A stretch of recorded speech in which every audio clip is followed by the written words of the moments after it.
Damien Delille est historien de l'art et de la mode.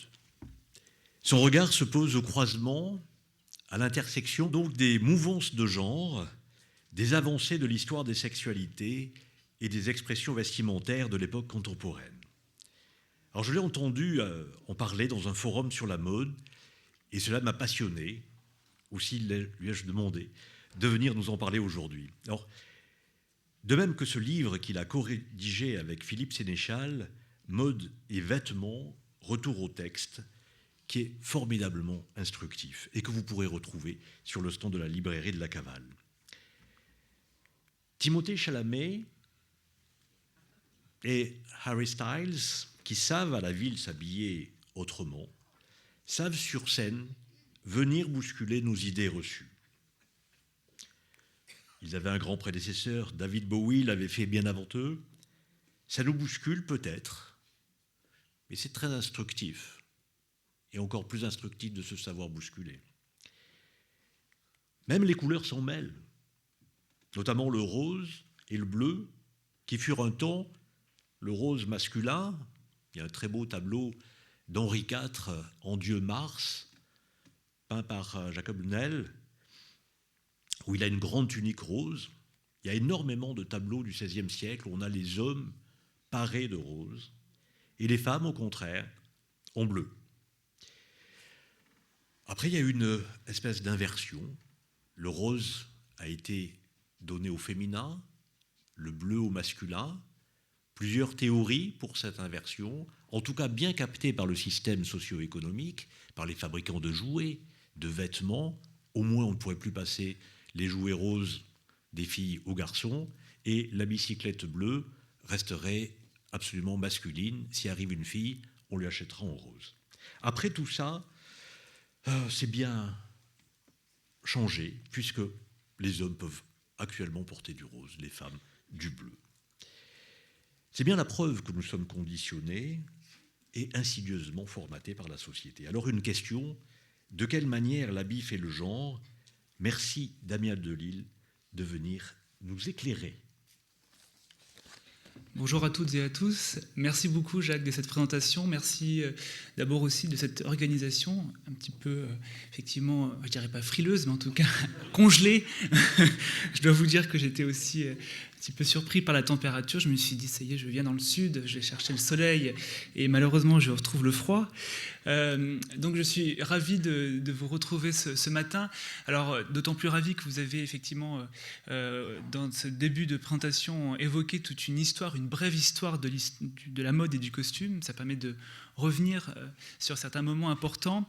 Ce qui m'intéresse ce matin, c'est effectivement de vous proposer une sorte de vision assez brève des rapports entre mode et genre, ce qui a été présenté justement précédemment, la manière dont finalement l'histoire de la mode, l'histoire du costume est profondément imprégnée par des questions, par des identités de genre, de voir dans cette traversée que je vous propose en une petite demi-heure, de quelle manière justement cette histoire peut être renouvelée, peut être réinscrite au cœur de ces différences entre le masculin et le féminin, et de voir globalement comment la mode fabrique du genre. Cette traversée, je vous la propose en 3 temps. Un premier temps qui va partir précisément de ces différences sexuelles. Dans un deuxième temps, de voir comment les vestiaires masculins et les vestiaires féminins sont souvent le jeu d'emprunt, de rapports continus, d'échanges.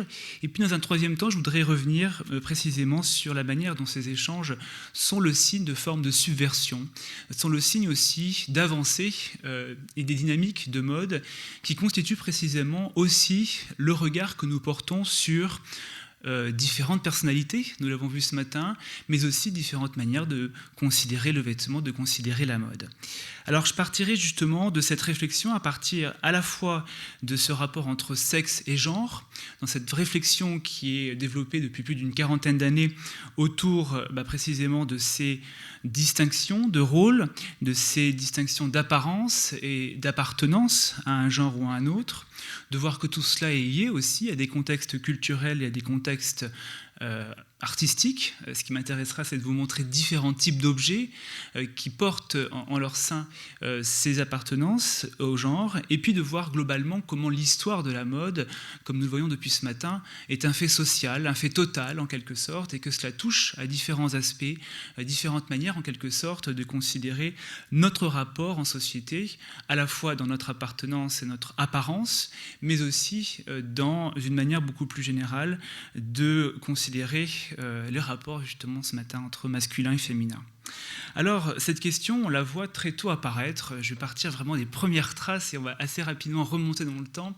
Je voulais partir en fait des premières traces, des premiers objets finalement ici avec ce relief du Louvre, de vous montrer que très tôt en fait, la question de la pratique vestimentaire, ou plus précisément de la pratique textile, a été associée à des assignations entre des tâches faites par les hommes et des tâches faites par les femmes. Et en particulier, cette question est tout simplement du textile, la manière de tisser, et le fait que très tôt, eh bien, ce tissage, le filage du temps, comme le filage ici, vous le voyez, du fuseau et du tabou, où cette jeune femme est assise sur un tabouret, renvoie précisément à une pratique féminine. C'est dès la Mésopotamie une manière en quelque sorte de distinguer ce qui va être du masculin et du féminin, non pas uniquement dans l'apparence, mais dans la pratique. Et à partir de là, de comprendre comment ces différences vont précisément être des constructions sociales, des constructions de genre, comme vous l'avez précisé au début, et à partir de cette vision-là, de comprendre comment la plupart des différentes traces historiques, ici dans un contexte égyptien, renvoient précisément dans une différence de l'apparence. Cette différence de l'apparence, elle se situe à la fois dans cette différence de costume, cette différence de longueur qu'on a évoquée précédemment, mais aussi plus globalement dans une différence du corps, de la morphologie.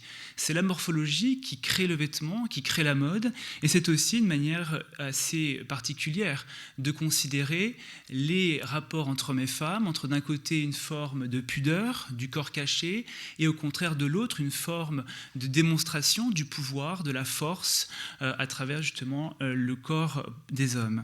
Avec cet exemple ici donc de cette sculpture donc d'Amenophis IV et de Néfertiti, vous voyez très rapidement, dès l'Antiquité en fait, se distinguer deux vestiaires, et que c'est une constante que l'on retrouvera dans différentes civilisations, dans cette manière ici de porter notamment le pagne, avec une certaine prestance, un certain drapé qui renvoie évidemment au raffinement du costume royal, ou encore ce haïk royal qui entoure précisément le corps des femmes dès la période égyptienne.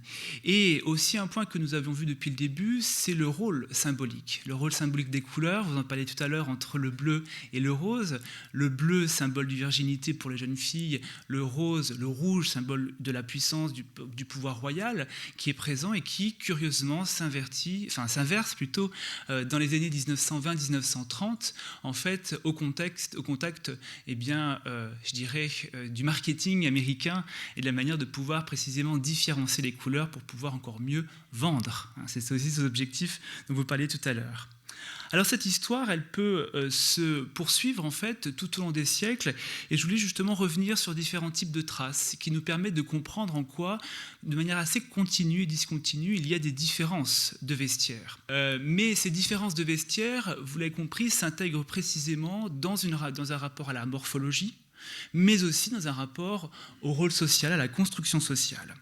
Cette question, elle se poursuit tout au long de la période médiévale, avec ici, vous le voyez, quelques grands moments importants que je voulais retracer avec vous, dans ce grand moment médiéval qui va être celui aussi de la morale chrétienne qui, à la fois, ordonne tout l'ordre et tout le système évidemment social et politique, mais aussi de la morale chrétienne qui fait peser sur les femmes le poids d'un certain ordre et d'une certaine norme.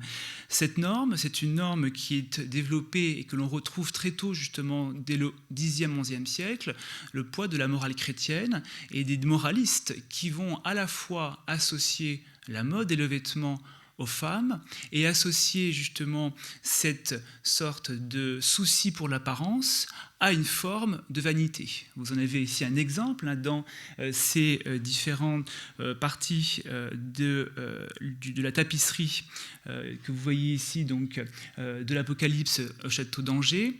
C'est cette manière, encore une fois, de affirmer très tôt dans la morale chrétienne, ce qui pourrait d'ailleurs le différencier des morales antiques, anciennes, une appartenance entre le vêtement, l'apparence et finalement cette vanité féminine qui constitue donc une condamnation pour la morale chrétienne. Cette question se retrouve donc dans cette tapisserie, mais elle souligne aussi très tôt la sexualisation du corps des femmes. On retrouve notamment le décolleté, qui va devenir une grande question évidemment de l'évolution du vêtement tout au long de la période médiévale, mais surtout à la période moderne, ou plus globalement, eh bien, cette manière de renvoyer à la fois à l'apparence et à l'image de l'apparence à travers le miroir. Le rôle de ce support spéculaire, évidemment, est très important. On en a parlé tout à l'heure justement à travers la psychanalyse. Quelle image avons-nous de nous-mêmes et quelle image renvoyons-nous aux autres? Cette question se situe très tôt dans une forme de condamnation et donc dans une association entre, je l'ai dit, le vêtement, l'apparence et le féminin. On l'avait vu précédemment d'ailleurs avec la période de la Mésopotamie, dans des rapports genrés des tâches sociales. On le retrouve ici donc à travers cette image. Et c'est progressivement, je dirais, à partir de cette évolution que l'on peut voir apparaître tout simplement aussi les premiers corps de mode, comme le disait justement Odile Blanc, c'est-à-dire cette manière particulière d'envisager une différence qui va progressivement s'affirmer dès la fin du Moyen-Âge. On est autour du milieu du XIVe siècle, entre 1340 et 1350, et on va s'apercevoir justement que dans différents pays d'Europe, qu'il s'agisse de la France, qu'il s'agisse de l'Italie, eh bien, s'affirme une nouvelle morale, une morale vestimentaire qui va précisément distinguer un vestiaire masculin d'un vestiaire féminin. Ici, vous avez cet exemple à nouveau avec une image très mauvaise résolution, surtout sur des grands formats comme ça, et je m'en excuse d'avance. On voit s'affirmer de plus en plus ce corps de mode qui précisément modèle les corps, modèle les morphologies et transforme véritablement le corps en alors à la fois un objet de mode, ou du moins un corps de mode, mais surtout en une manière de pouvoir affirmer différentes, on va dire, morales, à la fois sexuelles, à la fois des morales liées au pouvoir, et surtout donc toujours avec cette distinction entre pudeur et pouvoir que j'expliquais tout à l'heure, et qu'on retrouve donc dans ce dimorphisme de l'habit, un habit beaucoup plus court chez les hommes, qui fait apparaître les jambes, et un habit toujours et encore plus long chez les femmes, qui en quelque sorte témoigne d'une différence aussi de mobilité. Mobilité d'abord de se mouvoir, tout simplement, de pouvoir marcher, de pouvoir être libre justement de se comporter en société à travers le fait que l'habit précisément contraint à différents niveaux, mais surtout cette manière assez particulière qui va apparaître donc dans ce milieu du XIVe siècle et qui est cette manière de distinguer l'habit masculin de l'habit féminin. Il y a ces témoignages que l'histoire de l'art utilise pour pouvoir arriver à déterminer justement ces différents types d'habits.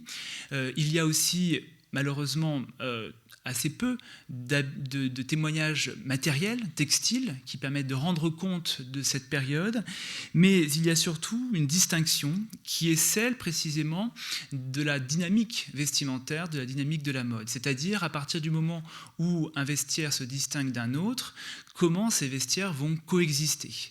Et donc c'est tout l'enjeu d'essayer de comprendre, de relire en quelque sorte l'histoire de la mode à l'aune du genre, que d'arriver à comprendre ces rapports entre vestiaires, ces rapports qui se séparent et qui se retrouvent dans différentes périodes de l'histoire.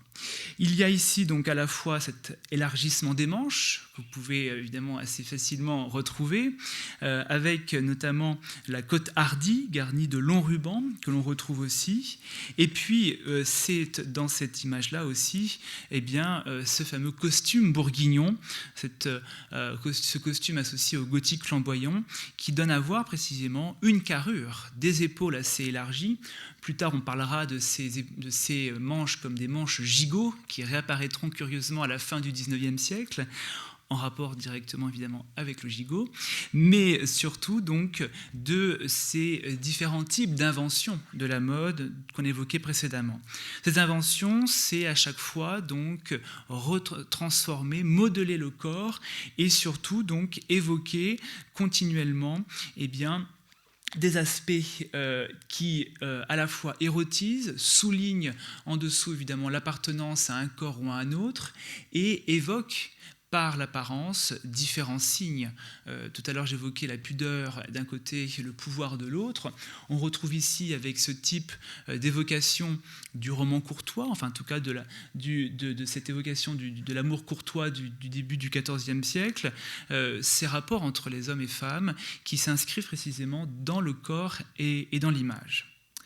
Alors, cette histoire peut se poursuivre. Je vous montre quelques exemples assez connus, mais ça nous permet encore une fois de comprendre de quelle manière s'inscrivent ces deux vestiaires, ces deux images qui coexistent avec des grands standards, des grands classiques de l'histoire de l'art.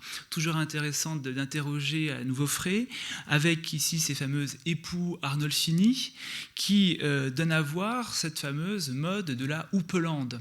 La houppelande que l'on retrouvait d'ailleurs dans l'image précédente, et cette houppelande qui est partagée par les hommes comme par les femmes.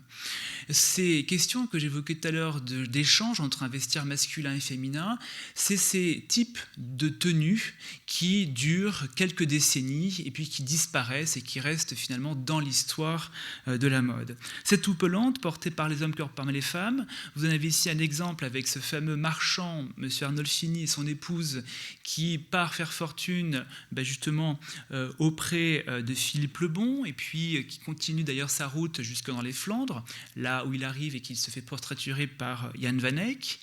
Mais c'est aussi une manière qui va finalement marquer profondément ce vestiaire dès cette période de l'essor finalement d'une sorte de bourgeoisie marchande et que l'on retrouve encore actuellement, que vous pouvez assez facilement distinguer dans la couleur. On parlait tout à l'heure du bleu pour les filles, pour les garçons et du rose pour les filles.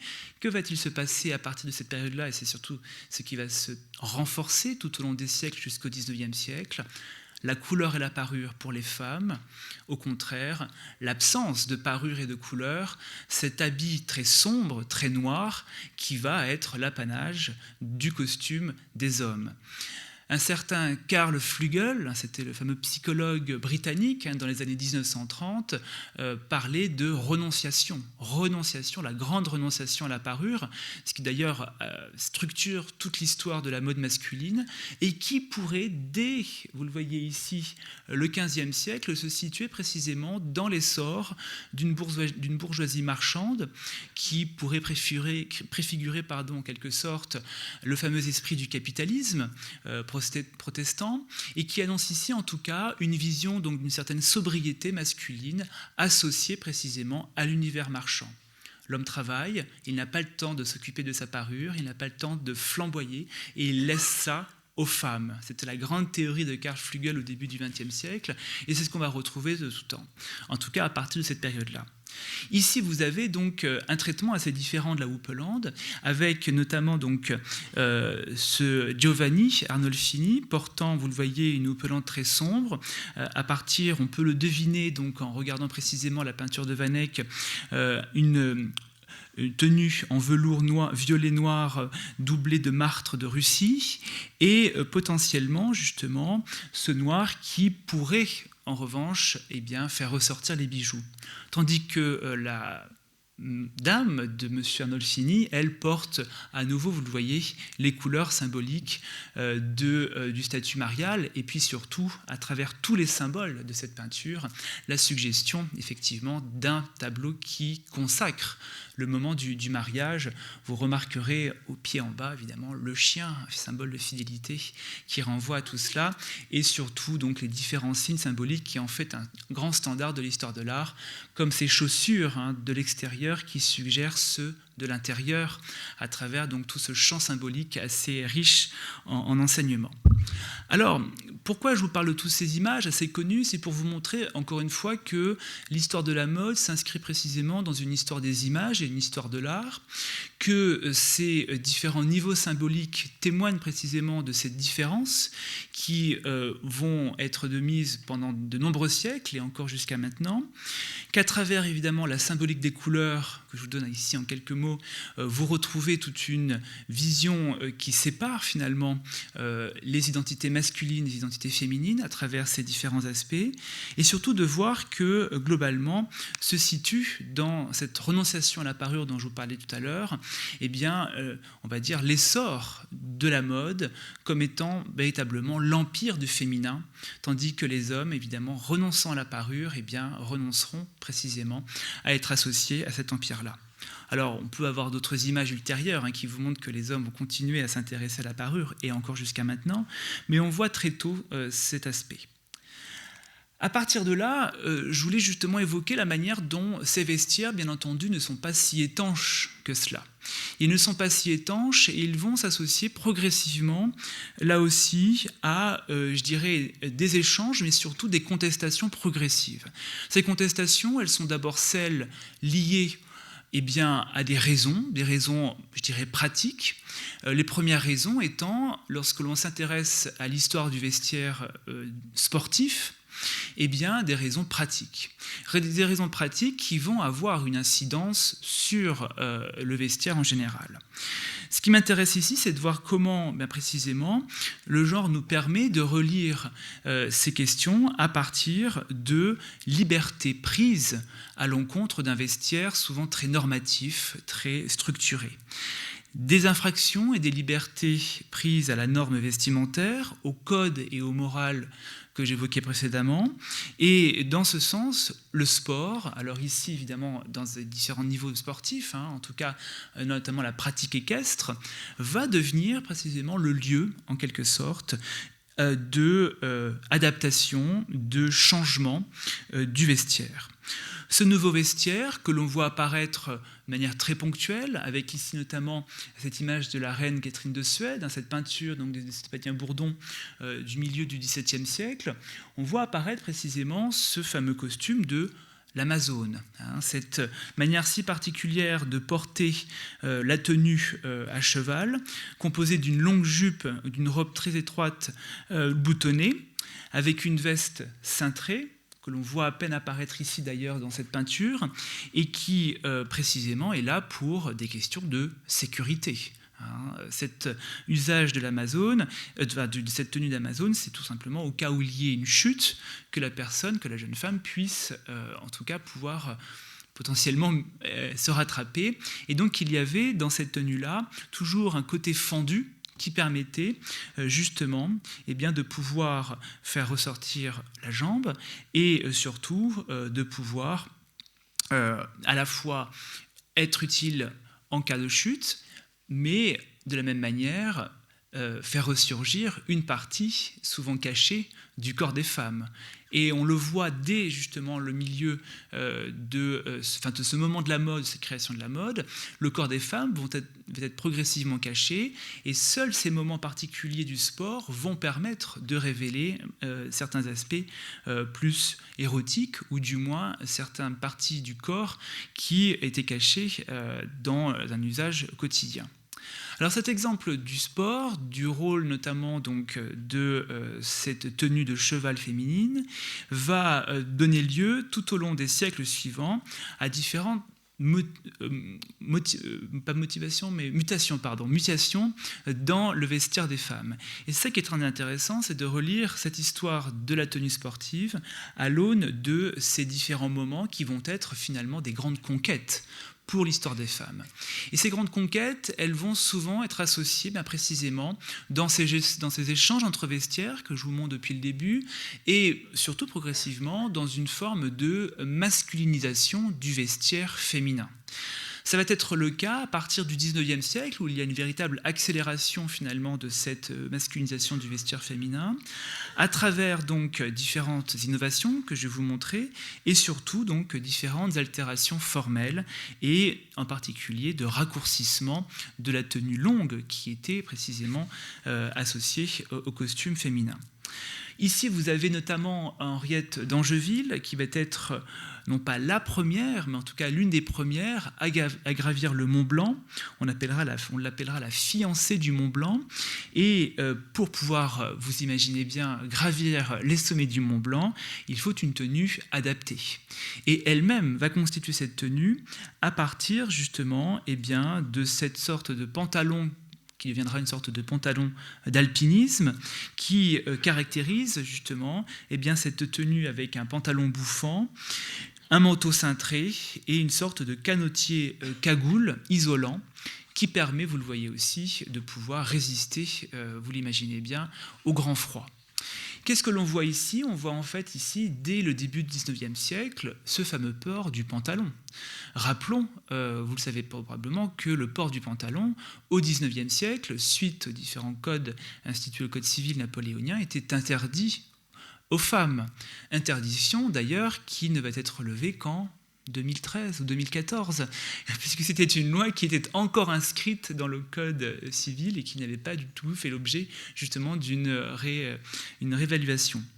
Alors, pourquoi les femmes ne peuvent pas porter le pantalon ? Car, justement, selon le Code civil, elles ne doivent pas porter le vêtement de l'autre sexe. Il y a toute une histoire autour de ce port du pantalon. Je vous renvoie aux écrits de Christine Bard, justement, à ce sujet, qui vous montre, encore une fois, que porter le pantalon au XIXe siècle, c'est d'abord demander une autorisation du port de pantalon, demander cette fameuse autorisation de travestissement. Je vais en revenir dans quelques instants sur ce rôle important du travestissement, et donc, en quelque sorte, porter un habit qui ne nous sied pas, qui ne correspond pas à notre genre. Cette question, évidemment, est aussi, dans l'autre sens, utile à interroger, s'agissant notamment des hommes pouvant ou essayant de porter justement une tenue de femme qui était aussi interdite. Donc, il y a, vous le voyez, en tout cas dès le XIXe siècle, des usages qui se transforment en normes et des normes qui précisément sont régies par un système juridique qui impose que l'on s'habille de son sexe, comme on disait, de son genre, à partir d'un code qui progressivement et constamment va être remis en question. Ici, vous le voyez en tout cas pour des raisons pratiques. On évoquait tout à l'heure la masculinisation du vêtement, qui en fait, évidemment, le XXe siècle, c'est le grand moment à la fois de libération et précisément d'échange très structuré entre les vestiaires. Ici, donc, vous avez cet exemple de Henriette d'Angeville qui va précisément porter un vêtement, mais dans un contexte établi, dans un contexte accepté en quelque sorte, et absolument pas dans une tentative ou dans un sentiment de subversion ou de contestation des normes. Il faut bien l'envisager. À la même époque, on peut en revanche parler de cette fameuse grande progressiste réformiste américaine, Amelia Bloomer, qui, elle, va pour le coup vouloir adopter le pantalon pour femmes à partir justement d'une revendication sociale et politique forte et surtout donc dans cet esprit de réforme du vêtement qui est là pour précisément contester les morales vestimentaires et les morales de genre. Ne plus porter ce qui à l'époque était de mise, c'est-à-dire la crinoline, cette grande tenue au volume assez imposant qui contraignait les femmes à être réduites dans leur propre mobilité. Cette question va se poser justement pour Amelia Bloomer, et vous avez ici notamment des extraits donc, qui étaient principalement développés dans les journaux de l'époque, à la fois d'une personnalité forte, mais surtout donc d'une personnalité qui proposait des innovations, notamment, vous le voyez ici, donc cette tenue, cette sorte de pantalon bouffant, mais qui comportait toujours une jupe, pantalon bouffant qui d'ailleurs rappelait beaucoup plus les tenues orientales. On avait l'impression de retrouver justement ces pantalons à la turque, resserrés à la cheville, qui précisément étaient de mise dès le XIXe siècle dans ces mouvements orientalistes. Bloomer va à la fois s'associer vous le voyez ici, a un message politique fort. Elle va aussi donc tenter de rallier à sa cause d'autres femmes pour pouvoir porter le pantalon. Dès 1859, elle succombera à la crinoline, malheureusement pour elle. Mais ce bloomer continuera en fait d'exister. Ici, vous avez un exemple justement textile assez rare de ces vestes et bloomers qui en fait vont surtout être portées au passage du XXe siècle et qui vont d'ailleurs être... Enfin, le terme même de bloomer renvoie directement à Amelia Bloomer. Cet exemple nous montre quoi ? Que, à nouveau, le sport joue un rôle très important dans les dynamiques de mode, dans l'évolution de la mode, et en particulier dans le fait que pour... ici principalement des usages de cyclisme, les femmes vont progressivement pouvoir porter le pantalon. Et précisément, ici vous en avez cet exemple assez intéressant donc du Victorian Albert Museum, et bien porter des tenues à la fois de plus en plus proches du corps, mais pour un usage sportif qui, malgré tout, eh bien, crée toujours et encore une... sorte de souci esthétique avec, vous voyez, ce pantalon bouffant qui n'était malgré tout pas très pratique pour pouvoir faire du vélo à l'époque. Et vous retrouvez donc nos fameuses manches gigots qui témoignent là aussi de tous ces effets d'inconstance de la mode, hein, qui sont toujours des retours de mode constants venus du passé. En tout cas, c'est ce que le 19e siècle peut nous apprendre de ces effets de mode. Alors, vous le voyez, le point important dans notre histoire, c'est de comprendre que le sport, en tout cas, est un exemple intéressant de développement justement de la dynamique vestimentaire, qu'elle donne à voir aussi un rapport très fort entre cette histoire et l'histoire, notamment des femmes et de l'émancipation féminine, et du fait que, pour des raisons pratiques, mais aussi pour des questions d'innovation, le sport peut devenir un exemple assez intéressant justement de compréhension des échanges entre vestiaires. Un dernier exemple, celui du XXe siècle, avec une tenue de ski de Louise Boulanger, qui vous montre que, en particulier dans ces années 20 et 30, pour encore une fois des raisons pratiques, sportives, on peut retrouver ce souci important de l'innovation textile. C'est-à-dire que dans ces échanges entre vestiaires, tous vos types de mailles, notamment des mailles en jersey, permettent en quelque sorte de créer des innovations textiles et technique pour, ici vous le voyez, affronter le grand froid à nouveau. On est toujours dans ce sport de haute montagne et surtout donc révéler de plus en plus une silhouette masculine qui va être celle prédominante du XXe siècle. À partir de là, donc, ce qu'il faut comprendre, c'est que les nouveaux rôles qu'occupent les femmes dans un contexte d'évolution sociale et politique, ces rôles doivent être suivis des faits, en quelque sorte, et du fait vestimentaire qui convient, en quelque sorte, aussi à ces nouvelles activités, à la fois au travail, à la fois, ici, vous le voyez, dans des activités de loisirs et sportives. Et on va le voir, et c'est mon dernier point, dans un contexte qui aussi doit... en quelque sorte associer ce moment justement de la norme vestimentaire dans l'espace social et ce moment de l'exception vestimentaire à partir, et c'est là mon dernier point, de cette réflexion que je voulais vous proposer autour précisément de ces moments, je dirais, d'exception. Ces moments d'exception, qui sont souvent des moments de divertissement, des moments de loisirs, vont devenir progressivement, là aussi, des laboratoires de création de nouvelles modes. Ce moment particulier que je voudrais interroger aujourd'hui dans ce contexte, c'est précisément ce moment du carnaval. Ce moment du carnaval qui est un moment assez intéressant à regarder, ce moment du carnaval qui, dès l'Antiquité, avec les bacchanales grecques ou les saturnales romaines, renvoie précisément à cette sorte de renversement des normes de genre, des normes sociales, et précisément des normes vestimentaires. Ce moment qui, dès l'Antiquité et qui se poursuit durant tout le Moyen-Âge, évoque aussi ces renversements importants entre raison et folie, que l'on peut ici situer, de contrôle de soi et de débauche sexuelle, tous ces moments qui vont d'ailleurs se poursuivre tout au long des siècles et qui nous conduisent au XIXe siècle, au moment précisément où le carnaval, qui était devenu plus un divertissement aristocratique, se démocratise en quelque sorte, se popularise au contact de l'essor de la bourgeoisie urbaine dans les différentes capitales européennes. On retrouve ici, donc, avec cette scène d'Eugène Lamy, scène de carnaval, vous le voyez, dans un contexte parisien, au bord très proche de la église de la Madeleine, à Paris. On retrouve précisément cette idée que le carnaval, c'est jouer un autre rôle. Et rien de mieux que l'habit pour pouvoir, en quelque sorte, s'identifier et être identifié à d'autres formes, à d'autres statuts sociaux, à d'autres genres. On a souvent, évidemment, cette image du renversement par ce qu'on appelait au XIXe siècle le travestissement historique, qui nous permettait d'endosser, de véritablement incarner un personnage historique. Mais il faut avoir en tête que le carnaval, c'est aussi le moment de possibles échanges d'habits et de genre.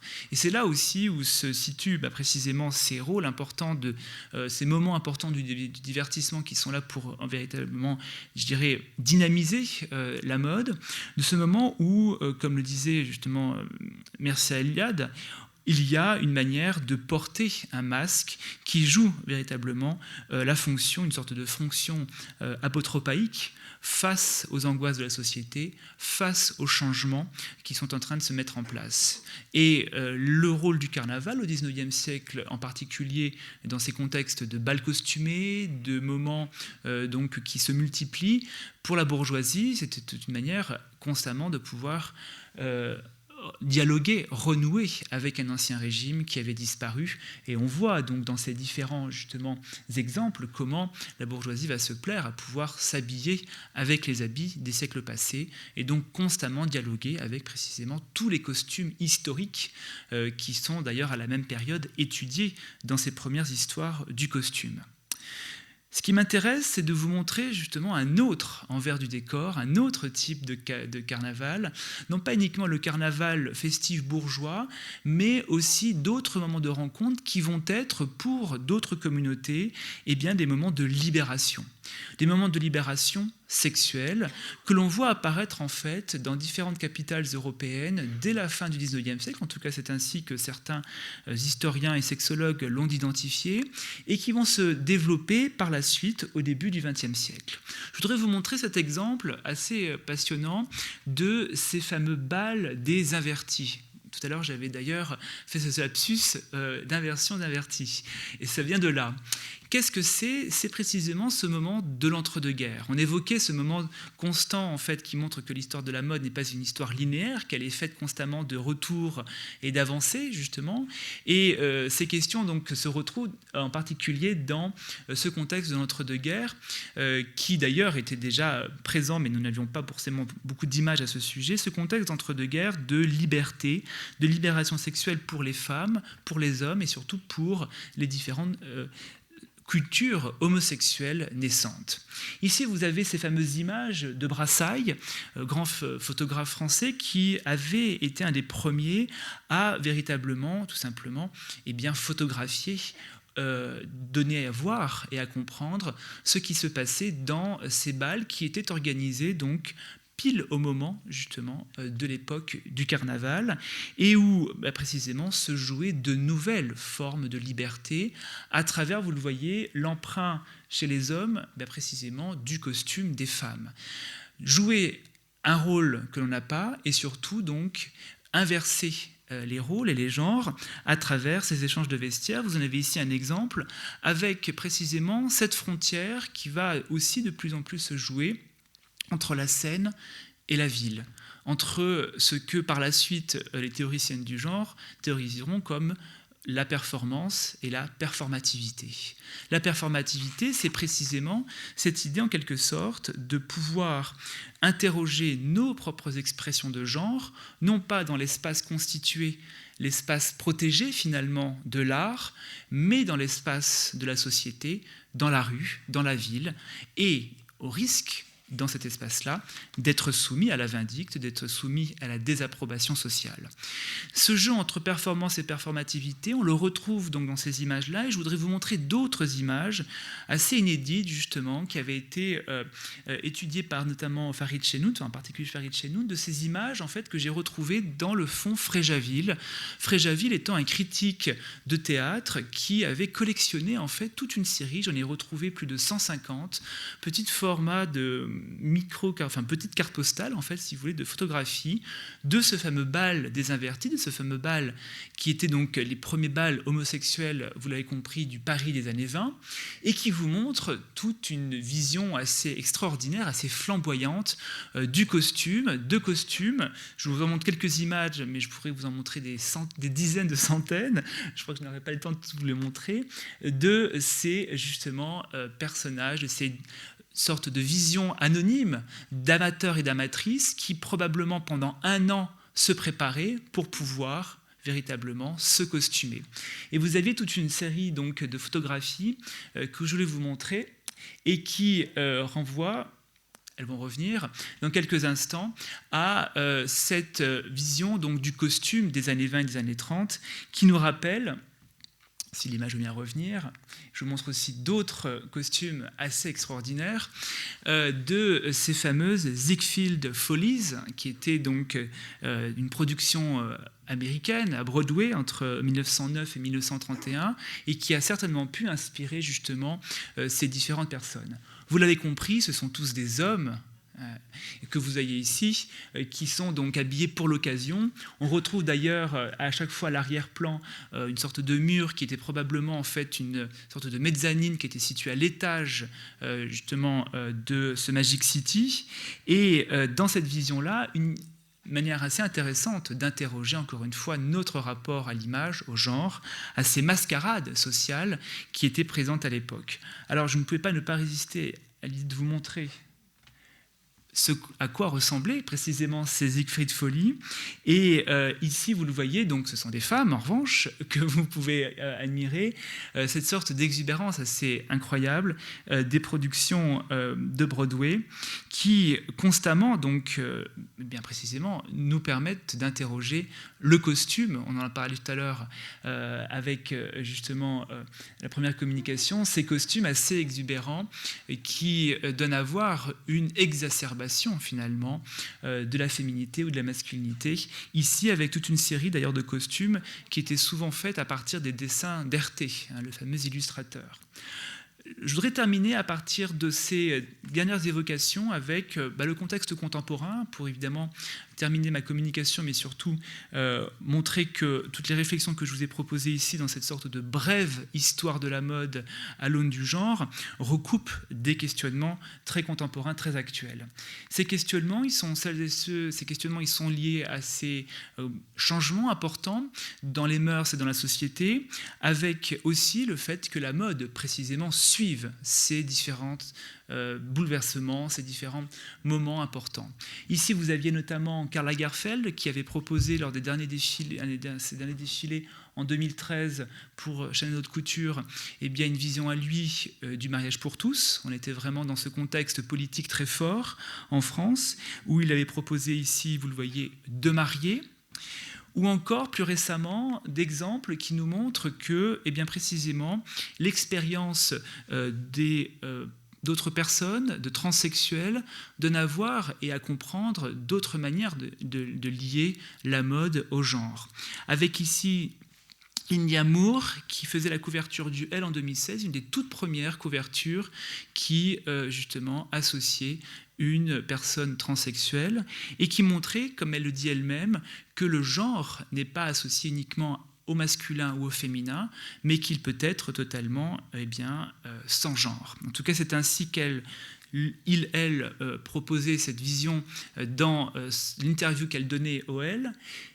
le magazine cette fois-ci, une vision non binaire, hein, c'est ainsi que cette personne l'expliquait, à partir notamment donc de son expérience d'actrice, hein, principalement, cette expérience d'actrice de la série Pose, dont vous avez justement un exemple. Et puis je terminerai surtout avec, c'était justement l'image première de ma présentation, Bilal Hassani, que je trouve assez intéressant comme exemple, puisque finalement, cette personnalité importante qui a fait partie notamment de la saison 11 de Danse avec les stars, donc sur TF1, hein, une image populaire, hein, qui aussi donne à voir, je dirais, d'autres compréhensions du genre, ici à travers cette possibilité de pouvoir faire danser deux hommes à la télé, avec évidemment des expressions de genre différents. Et cette manière, en tout cas assez importante pour Bilal Hassani, de devenu un référent, une personne importante pour les communautés LGBT, et surtout donc, à travers ces différents costumes, d'interroger les rapports qui existent entre la morphologie, le vêtement, le genre, avec ces questions importantes de mobilité à la fois sociale, sexuelle, qui sont celles qui nous occupent à l'heure actuelle et encore, je pense, pour de nombreuses années. Je vous remercie.